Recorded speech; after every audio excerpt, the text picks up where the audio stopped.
Roll the dice, a flip fight in the basement Friday night.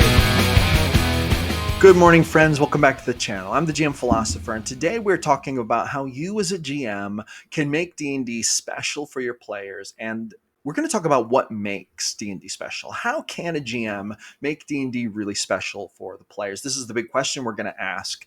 And before we dive into it, I would like you to leave me a comment. Drop me a comment real quick. Let me know what you think it is that makes D&D special. What is the number one thing a GM should focus on when trying to make the game special for players? Obviously, we want D&D to be special for our players because we care about the game, we care about the players, we want them to have a fun time. We want it to be memorable, we want it to be exciting. We want to run the kind of game where players will be looking forward to it all week long or all month long, however often you play, regardless of whether you're playing virtual tabletop or in person. There are techniques that we can use as GMs to make the game very special, very meaningful, to cause it to hit an emotional chord and really resonate with our players. And despite what many people might believe, you can accomplish this with a wide variety of different types of players. There are players who enjoy the combat board, almost like combat game-esque principles of D&D, but there are also players who really love the more immersive role play, the human part of it, the storyline part of it, the dialogue, the relationships.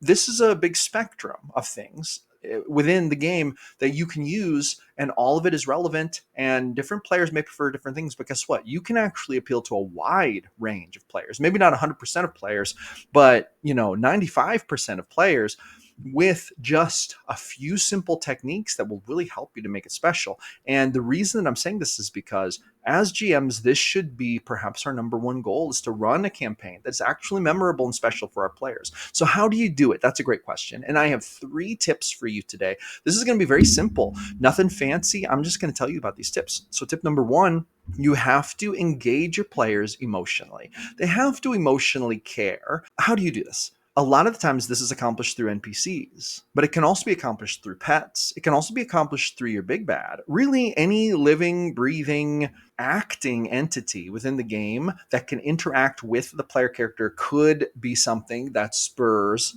caring, that spurs emotional attachment, that gets the player engaged and connected. And this is one of the cardinal rules of memorable, special, well-liked D&D games is for the players to care about the stuff going on. I've run games where I've had players get incredibly attached to their pets. I've had games I've run where players have gotten really attached to NPCs. I've had games where players felt a camaraderie with the enemy. I've had games where I've run the big bads and they were so hated by the players that was what drove them forward. They couldn't wait to get back and further their plans to destroy this jerk forever, right?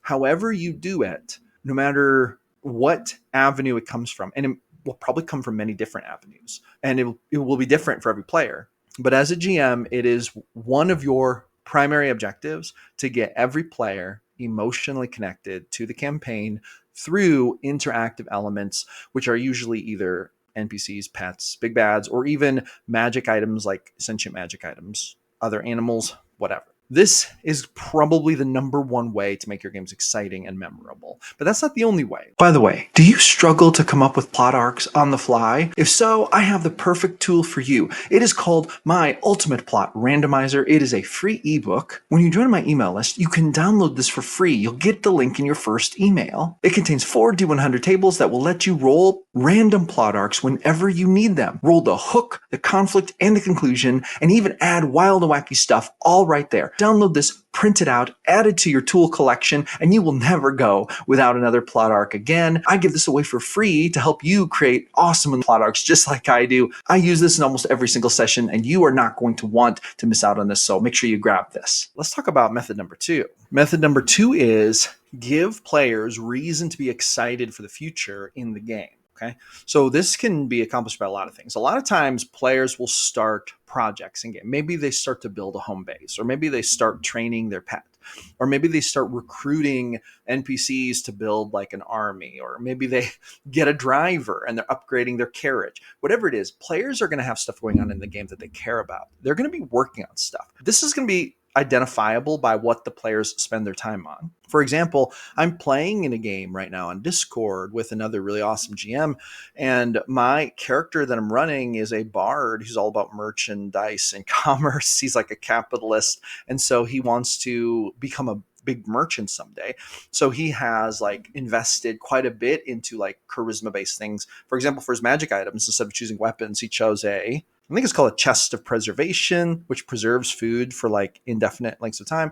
And then he got the shift weave cloak that like you can use the command word to like change styles. This is the stuff he cares about. Why is my character investing in this? Well, because I'm building a future for this character. I'm thinking, oh, he's going to be this like fantastic merchant. He's going to be fancy. People are going to revere him as like a rich person. Like he's going to be very like highest level of society, right? But right now he's just a lowly, like bottom of the barrel adventurer. So he's got to work his way up. And so to me, that's exciting.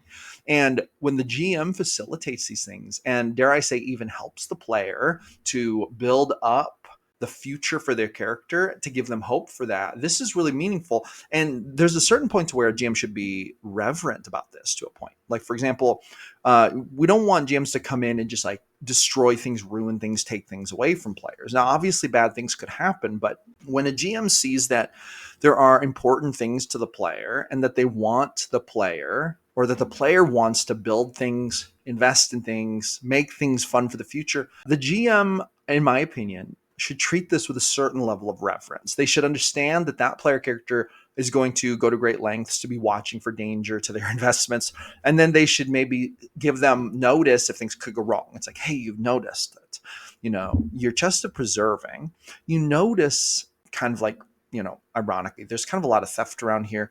And when you just tie it to the back of your donkey, you kind of start to realize, it could get stolen. This is something you think about because as you work on your chest, this kind of just occurs to you, right? So this is like something you can kind of give your players a little bit of a head knowledge of. Your players will thank you for this. This doesn't mean you have to take away any threat to their stuff, but it does mean to let them invest in their future, give them hope for some fun stuff in the future, let them build up and realize the dreams for their characters. You'd be surprised how hard it is sometimes for players to get this from their GM, and GMs who deliver on this are doing great work. They're doing the work of the gods out here. They are giving players great reason to be excited about the game. Now, real quick before we move on to our third tip, I want to show you my product of the video. This is a product that I'm endorsing that I like, that I use in this video. This is a medieval Viking mug beer stein tankard. This is available on Amazon, and I use this all the time. It's a great holder for my sweet tea. And it's awesome. It's got a Viking on it and like a Viking ship. Check this out. I received this as a Father's Day present from my children a little ways back, and I love it. And I realized that more people might love this. There's a link down in the description. You can purchase this through Amazon. If you want to look awesome at your game table, you want to be the king or the queen at the top of the table drinking your sweet tea in style, and then slamming this old tankard down when you get ready to roll your dice and the big bad comes out. Pretty awesome for that. I love it. Drink my drinks at D&D with this and just start the day.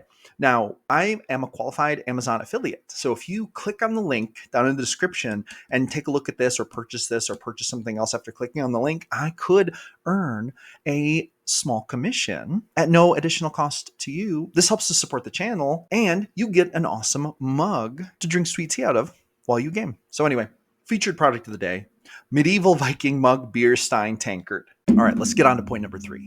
What is the third tip about how to make D&D special for players, you might ask? Well, listen, here it is. Letting each player shine individually at least once per session. Why do players play D&D? Why do they create characters and run them? Because they want to create a story. They also want to live through it. They want to walk through it. They want to create the narrative as they play the game. But what is the funnest part of creating a narrative? Big moments, be they big positive, big negative. In D&D, a lot of it is about leading up to the big moments. And when, as a GM who is running the game, we're sort of a leadership figure of the group. When we call attention to the cool stuff players are doing and focus in on them, give them the spotlight for like 10 minutes or 5 minutes even, the recognition that their characters are doing really cool stuff. And we give every single player the spotlight at least once per session, and we actually pay individual, close, specific attention to how they're playing their character, to the things their character is doing. And we reward them with the spotlight, and we reinforce their awesome role play with spotlight. This is going to make it very meaningful to them. They're going to love these moments because they want people to see the cool stuff their character is doing. They want it to be recognized by other people. This feels really good. Yeah, maybe you might not be playing D&D just so other people can admire your role player character, but there is a part of us that feels really good when we get recognition for how we're role playing our character. This is why we tell D&D stories. We love to tell other people's stories, and then when they laugh or they say, "Oh my gosh," or they say, "That's so cool," it makes us feel good because this is a communal thing. This is a social interaction. This is a game shared between humans where they're creating art together, and then the mutual appreciation of that art is very rewarding. It's really kind of like getting praised at work for doing a good job, or for creating any other kind of art that people take notice of and enjoy. All of you painters, musicians, writers, graphic designers, sculptors, you awesome people who paint miniatures, you love to have your art noticed and appreciated by people just for the sake of it being cool and awesome. And when we as GMs give players a spotlight and we call out their cool stuff that they're doing, this is exactly like that. We're paying attention to the cool art they're creating, and we're saying, wow, that deserves a spotlight for like a few minutes at least. And this makes the game very, very special for players. And with that being said, my friends, that is all I have to say for today. That is going to be a wrap.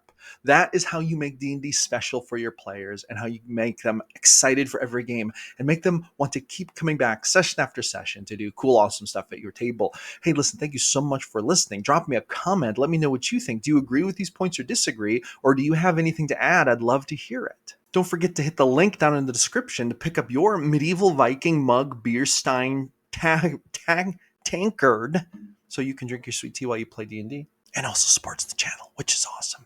And that, my friends, is going to be a wrap. Thank you so much. I'm here every single day creating videos about the best game in the world, D&D. I will see you awesome people on the next one.